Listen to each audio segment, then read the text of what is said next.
tax liability for assessment year, suggest the various tax planning or tax saving strategy. Estate planning, today we know that most of advisor doesn't talk about the estate planning, so you can talk and you can educate and guide on estate planning. Debt reduction planning, sometimes client has a debt, high interest debt, and same time they are also investing into low investment yield instrument, so it is a indirectly unawareness, or you can say client doesn't know, so we can help client to reduce the high cost debt, and once that debt is over we can advise to invest into the instrument. Contingency planning, okay, some 3 months 6 months money should be available into the cash fund. Discretionary expenses reduction planning, so now client understood okay, I need to invest 80,000 rupees, so definitely sometimes your investment is equal to your income, so indirectly it gives you a idea okay, what are the expenses which are doing which is not required, or you can reduce. Then you can guide client on real estate planning, philanthropy planning. So indirectly CFP certificate or practitioner stand as a CFO of a family, save time, save expenses, products or on a personal, suggest the best product, leads to a better return with a safety net. So that's a cycle of the CFP certificate. Now if I move ahead and share how CFP certificate is pursued.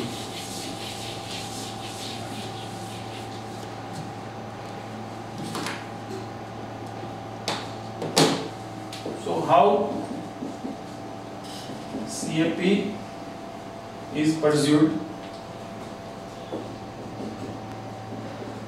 So there are two pathways, one is regular and second is fast track, or also known as a challenge status pathway. Here minimum qualification is required 12 plus, okay, and based on the professional qualification and minimum 3 years or 5 years experience into financial service sector, you can directly go for the 5th exam. Here I'll just start with the first. In regular pathway you are going for the 5 exams, starting with the risk analysis and insurance planning, retirement planning and employee benefit, investment planning, tax planning, estate planning, and last is advanced financial planning, or it is also popularly known as a exam 5 or final exam. When you have as a professional, when you have a professional qualification, we'll discuss separately one-to-one. Professional qualification and minimum experience in corporate as a 3 years, or as an independent advisor 5 years, you can go for the direct AFP or exam 5. So why this option is allowed worldwide? When we are going in regular pathway or when we are going in challenge pathway, we are giving only final exam, only one exam. So does it mean that you are bypassing? Are you bypassing any knowledge? Yes or no? So answer is no. If it is so, then FPSB worldwide they will not allow the option. This option is more suitable to the students, those who are college going students. They have completed 12th and they may not like to go into CA or CS, and they want to pursue something additional, or with CA CS they want to pursue the CFP also, because they know that there is a good career prospect available post CFP, post their graduation. So for them they have to go for the compulsory into this first 4 exam, and then once they complete the first 4 exam they can go for the final exam. But as a professional you are going for the directly final exam. So why this option has introduced? So let me just share you.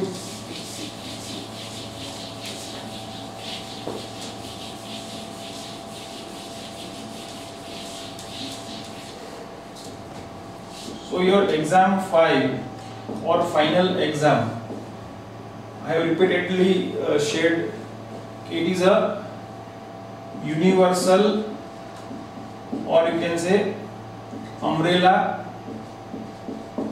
or mother exam.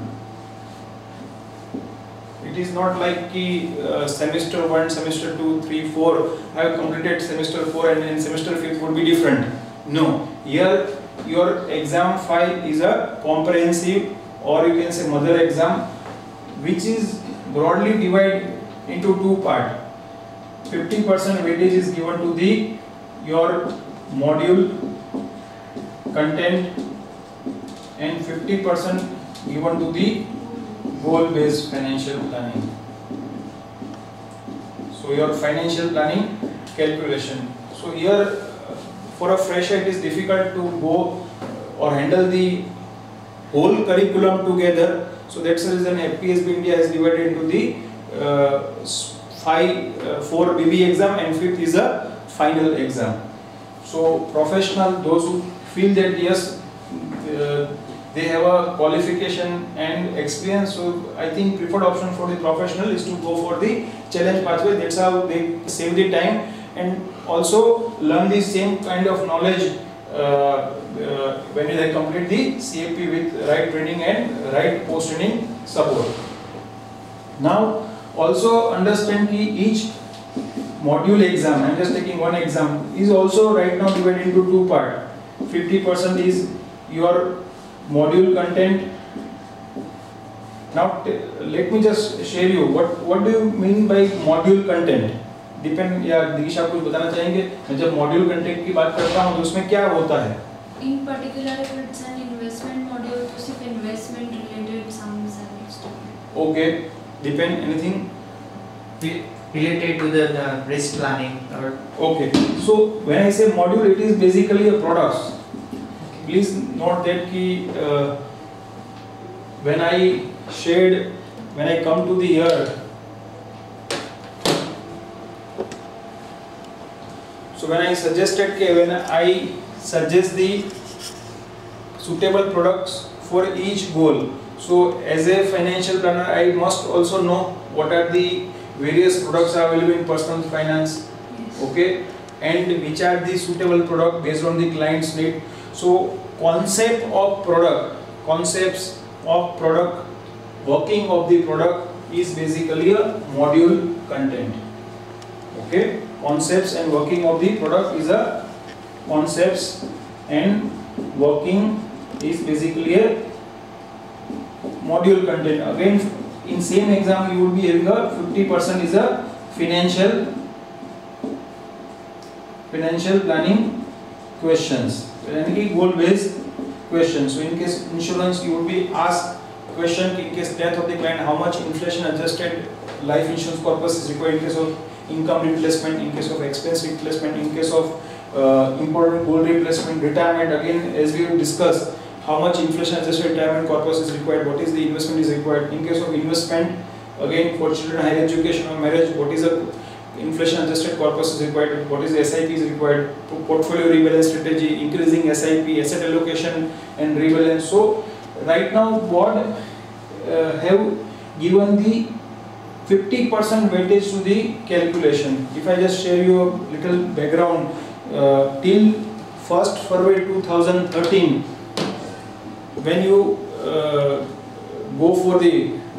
those who have attended the module exam, it was purely a theory and concept exam. 80 to 90% questions onto the concepts, theory and products. So 80% weightage was given to the product working, concepts and theory, and maximum 20% was the goal-based financial planning calculation. So even many fresher or you can say professional, they can attend the exam and close the exam at first attempt. But when they went into final exam, result was very poor. Almost till you can say even today is almost 30% first attempt, but it was maybe less than 30% because when I have gone for the exam, it was more onto concept and theory. But when I go for the final exam, I found that 80% onto the financial planning calculation and concept and theory is very less. So what happened that many students, including fresher and professional, those who have completed first 4 exam, but they were failed to clear the final exam, even they visited 2-3 attempts. Then board has realized and they have incorporated the new basically way of examination, and they ensure that if one participant fail, one should fail in the first exam only. So if someone doesn't have a strong calculation knowledge or expertise on calculation like basic financial mathematics, goal-based financial planning calculation, so you have 50% weightage in the examination.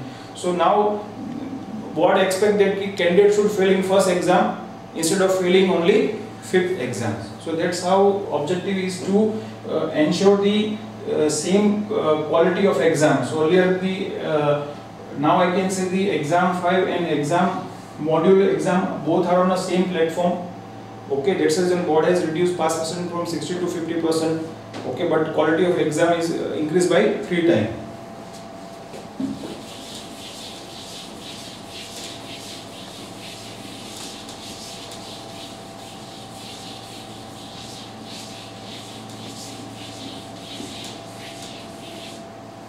So now quickly understand the key benefit.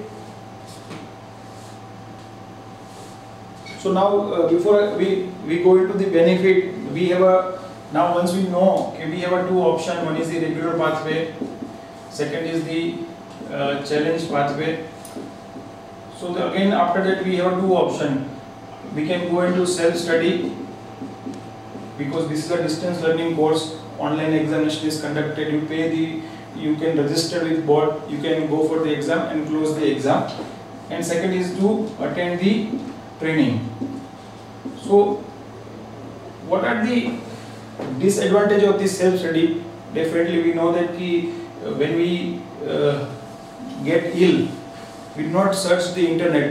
हम जब बीमार होते हैं, we do not search internet and check, yes, my symptoms of illness is this, and let me find out the medicine and take the medicine to save the cost of doctors. But we don't do, because we know that doctor has studied rigorously, maybe 6 years, 7 years, and having the full-time practice. So if I am paying a fee to the doctor, maybe 100 rupees, so I will be getting a right diagnosis of illness, and once right diagnosis is identified, he will suggest the right medicine. So I will save my time on getting cure, and same time I may end up with the trial and error practice. Otherwise आपकी जो है बीमारी लंबी चलेगी and पता नहीं कब complete होगी. तो सेल्फ स्टडी मोड ऐसा ही है कि basically trying to identify medicines on self. So it is advisable because we always take a help of expert if there is some problem in our home.